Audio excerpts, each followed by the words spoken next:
Welcome back to my channel home maker life style. ఈరోజు ఆరోగ్యకరమైన మునగాకు పొడిని ఎలా చేసుకోవాలో చూసేద్దాం. ముందుగా మునగాకును ఒలుచుకొని శుభ్రంగా కడిగి నీడలో ఆరబెట్టుకోవాలి.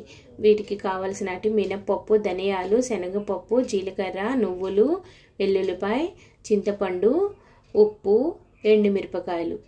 స్టవ్ ఆన్ చేసి 1 స్పూన్ ఆయిల్ వేసుకొని మినపప్పును వేసి ద్వారగా వేయించుకోవాలి. ఇవి వేగుతున్నప్పుడే అందులో శనగపప్పును కూడా వేసి మరికొద్దిసేపు వేయించి అందులోనే ధనియాలు, జీలకర్రను కూడా వేసి బాగా వేయించుకొని ప్లేట్లోకి తీసుకోవాలి. తర్వాత నువ్వులను కూడా వేసి వేయించుకోవాలి. ఇవి వేగిన తర్వాత 1 స్పూన్ ఆయిల్ వేసుకొని ఎండుమిరపకాయలు వేసి వీటిని వేయించి అందులో చింతపండు కూడా వేసి మరికొద్దిసేపు ఫ్రై చేసుకొని ప్లేట్లోకి తీసుకోవాలి.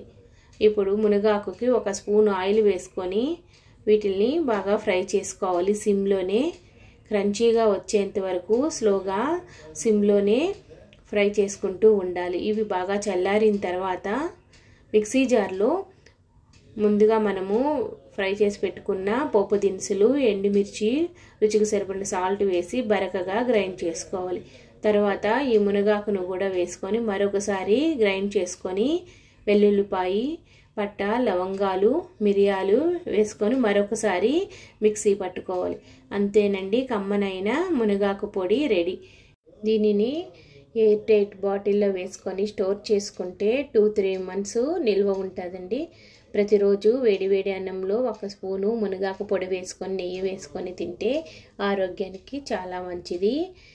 పిల్లలకైతే దోశల మీద వేసి కూడా మనం తినిపించవచ్చు. ఇదండి ఈరోజు వీడియో. ఈ వీడియో కానీ మీకు నచ్చినట్లయితే please like, share and subscribe. Thank you.